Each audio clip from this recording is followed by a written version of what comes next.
So trust, this is about trust. So this is the introduction.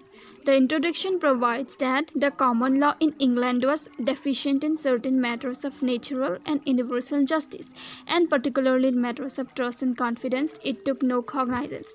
So the first line says about the common law in England. As we have read the first part,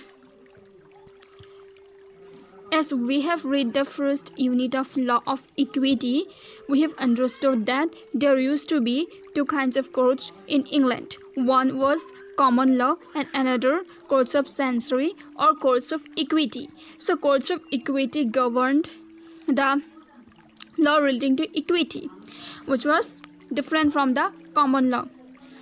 So, common law was deficient in certain matters of natural and universal justice. For example, like trust and confidence. In case of the matters relating to trust, the common law took no cognizance. That's why trusts are called equitable rights, because it was originated from the courts of equity. Thus, the common law being silent on the subjects, courts of equity considering the conscience of the party entrusted. As we know that equity is based on what? Justice. As we know that equity is based on natural justice, mainly the concept of natural justice, like natural or universal kind of justice. So that's why it touched upon the conscience of the people, right? So equity considering the conscience of the party entrusted as bound to perform the trust. That's why trust is called equitable obligation. In order to prevent a total failure of justice. So to prevent a total failure of justice, that means to provide the justice, interfere to compel the performance of it. The Court of Equity assisted the trustees wherever they sought the aid of the courts as to the establishment, management, and execution of trust. Trustee means the person to whom the trust property is entrusted for the purpose of management. The trustee should manage the property for the benefit of the beneficiary, right? Trustee is just like a kind of manager. So for the purpose of management, execution, which is that means implementation of trust, establishment, management, and execution of trust, the trustee is required to, the trustee can take existence of the courts of equity. So the introduction provides the about courts of equity and common law courts, and how the matters relating to trust and confidence is governed by the courts of equity. So this is the general introduction.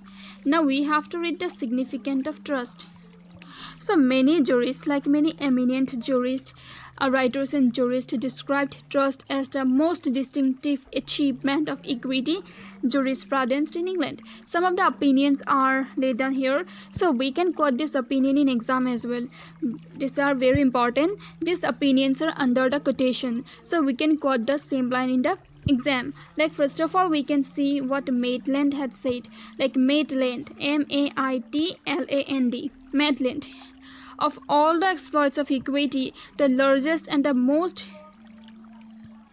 important is the intervention and development of trust. So this is what Maitland said, like of all the exploits of equity, the largest and the most important is the invention and development of trust. So Maitland mainly focused on the importance of trust, which is really important at that time, like this line. Then after that, Bacon said that a trust is the binding of the conscience of one to the intention of another.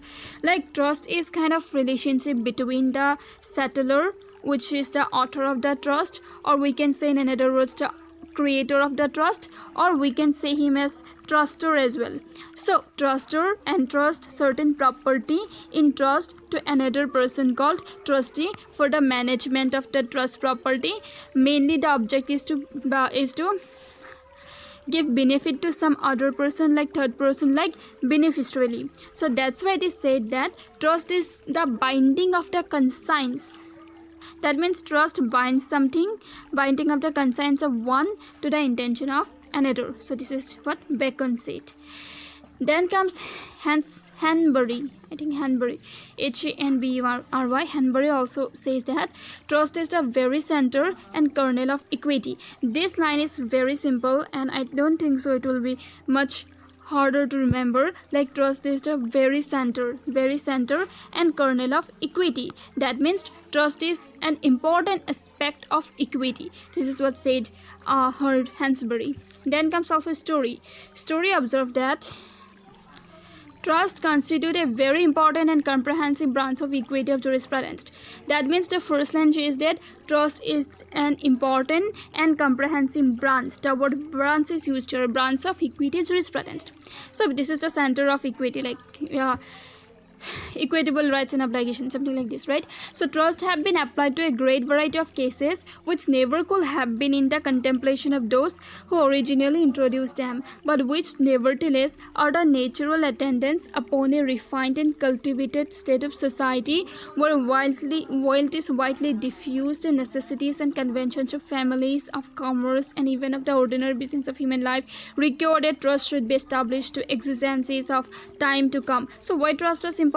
Because with the what is called where wealth is widely diffused, so this is a necessity and convenience of the family, so that they can appoint someone for the management of some property. Like, for example, trust can be public trust as well as private trust. Private trust is mainly for the benefit of the family members of the owner or the settler. Public trust is mainly for charitable purpose. So for this purpose, it's important, it's necessity, it's important even of the ordinary business of human life. Even the ordinary business of human life require that trust should be established. So again, Maitland said that trust is a most powerful instrument of social experimentation. It is a kind of social experimentation, and it's a very powerful instrument. Then comes Origin of Trust. It's very long, like it's a kind of history.